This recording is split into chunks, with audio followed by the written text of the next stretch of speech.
Welcome to the InfoLive TV weekly debate at our Jerusalem studio. With me is Yoni Ben Menachem, Director General of Israel Radio, and Chana Senora, longtime peace activist and co-chairman of IPCRI. Today our first topic is the Palestinian territories.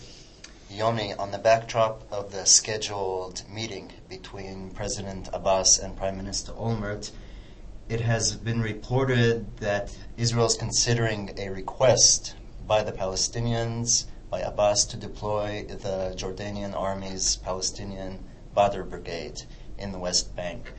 How can such a move assist President Abbas? I heard some denials from the Palestinian side. You know, this is an old story. Every time they bring it up, every few months, the same story about Badr Brigade coming from Jordan to the West Bank to assist Abbas. I don't think Israel will agree to it, and I don't think that this story is true, essentially.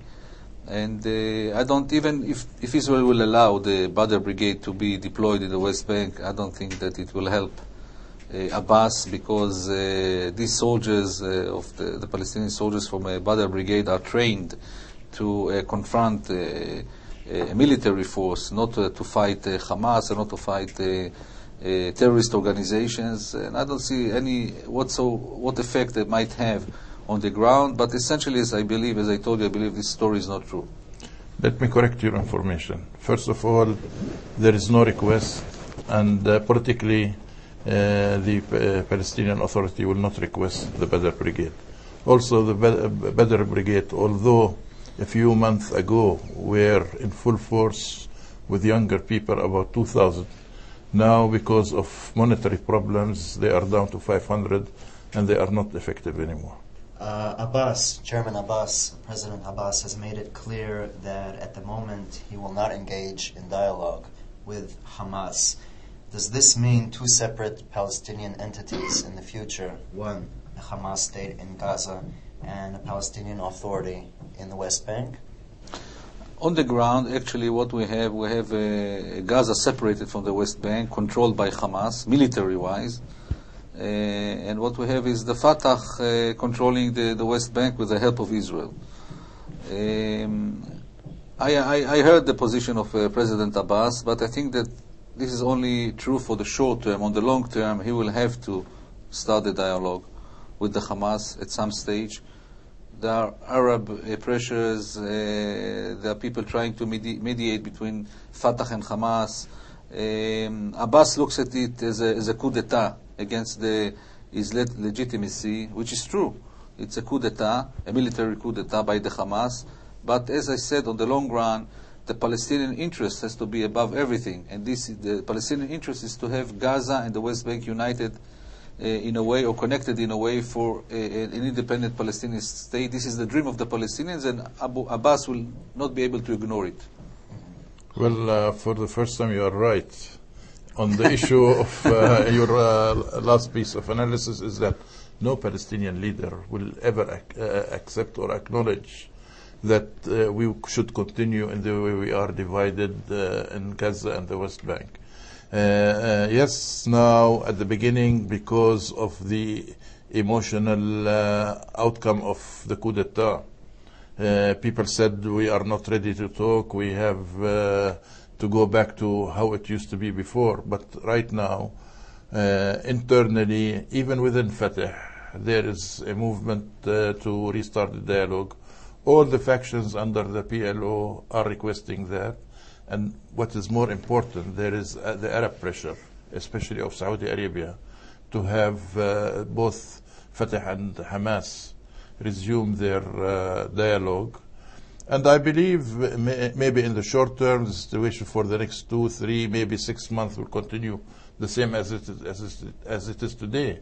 But eventually, the two sides will have to talk and probably go to some kind of early elections to try to overcome the present impasse. The man in the street does not like to see Fatah or Hamas not working together, because both of them are important Palestinian movements, and we have to learn a culture of political partnership.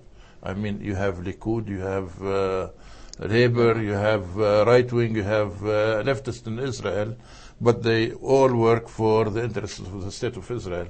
So in the Palestinian camp, the man in the street wants to see all the parties work for the interests of the Palestinian people. Egypt.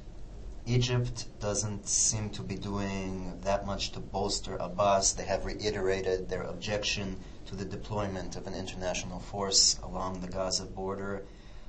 Is Egypt's policy, what is Egypt's policy vis-a-vis Abbas and the Hamas takeover in the Gaza Strip? Well, in the first days after the coup d'etat, President Mubarak used the same terminology of Abbas and calling it also a coup d'etat, but then he changed his position toward Hamas, and now he's trying to be the mediator, not taking a position and trying to mediate between Fatah and Hamas, and this is because of the Arab interest, not to be involved directly in the crisis, but to be a mediator.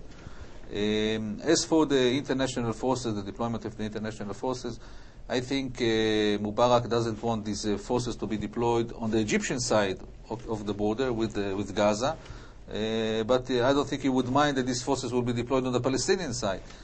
Basically, I don't think that these international forces can prevent the smuggling of weapons or can, take over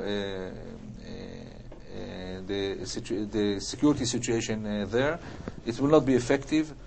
It's enough to see what happened with UNIFIL in South Lebanon after the Al-Qaeda terror attack. And I think that once these UNIFIL forces will be attacked by Hamas or by other or Al-Qaeda members in Gaza, they will not stay there and it will not be effective. So this whole idea is not good, basically. The role of Egypt has been always important as facilitator, sometimes mediator, trying to present the Palestinian point of view to the Israeli government, to the United States and other international quarters. Here it's urgent and needed also in facilitating the exchange of prisoners and the release of Gilad Shalit, because Egypt is actually doing this role between Hamas and the Israeli government. Now, on the issue of the international force, something like UNIFIL, I agree with Yoni that this probably will be on the Israeli-Palestinian border and not the Palestinian-Egyptian border. However, the conditions are not mature for that force, although 10 European countries recently said that they are ready to participate in such a force.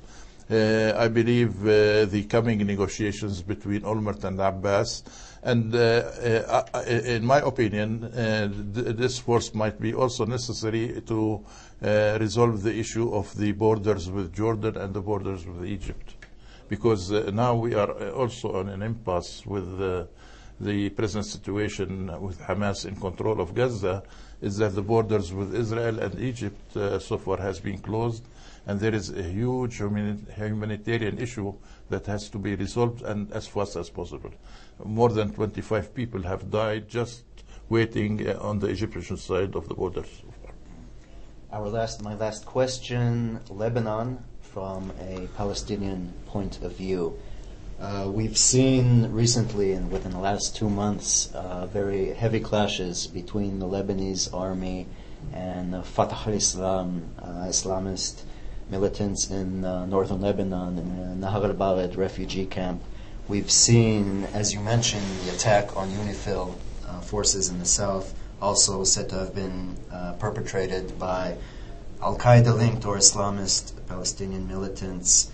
Hannah, do you see this strengthening of radical elements among Palestinians in Lebanon as a... Well, Palestinians are not involved. Actually, this is an Arab movement. The issue is that they are using the Fatah name, but it's Fatah Islam and not the Fatah movement. And the Palestinian movements under the PLO are actually working together with the Lebanese government in order to sort of distance themselves from what is happening at the moment in Lebanon. The way of resolving the issue in Lebanon is really to Israel actually working with what we call the Arab Peace Initiative, because this is the way to resolve the issue with the Palestinians, with the Syrians, and the Lebanese. As long as the Syrian-Israeli conflict, which in a way is a result of the capture of the Golan Heights in the 67 war, if that issue is not resolved, Syria will use all its means, and we are saying that it's using Hezbollah in Lebanon as a way to actually destabilize the situation, while its borders with Israel are actually very quiet since 1967. So the way to resolve the issue in Lebanon, with Syria, and with the Palestinian side right now is probably to combine the Arab Peace Initiative with the roadmap process.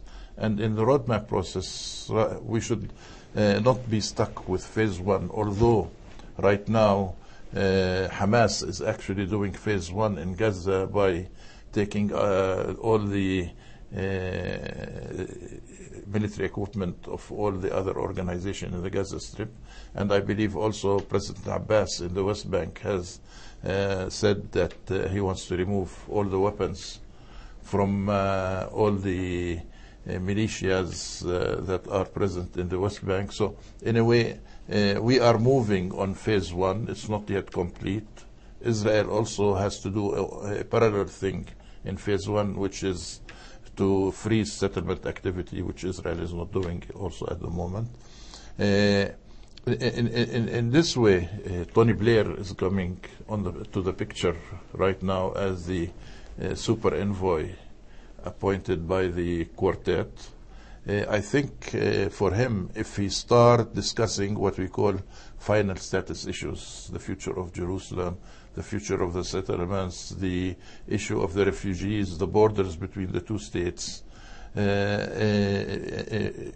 this way we will have a political horizon, and we can move forward, but it has to be on a multilateral track, which is Israel-Palestine, Israel-Syria, and Israel-Lebanon. This is the only way available right now to us. Otherwise, we will lose the momentum of having a two-state solution, and we will be stuck in a conflict that will be maybe generational.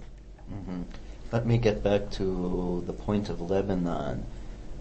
Do you think that a peace process, be it the Arab Peace Initiative, the roadmap between Israel and the Palestinians, or Israel and Syria, will really influence the tensions and the clashes between the Lebanese government and the militants in the Palestinian refugee camps, or do you think they're headed towards a civil war? How can that avert a civil war? The militants in Lebanon among the Palestinians are actually in a way not fighting with the Lebanese government.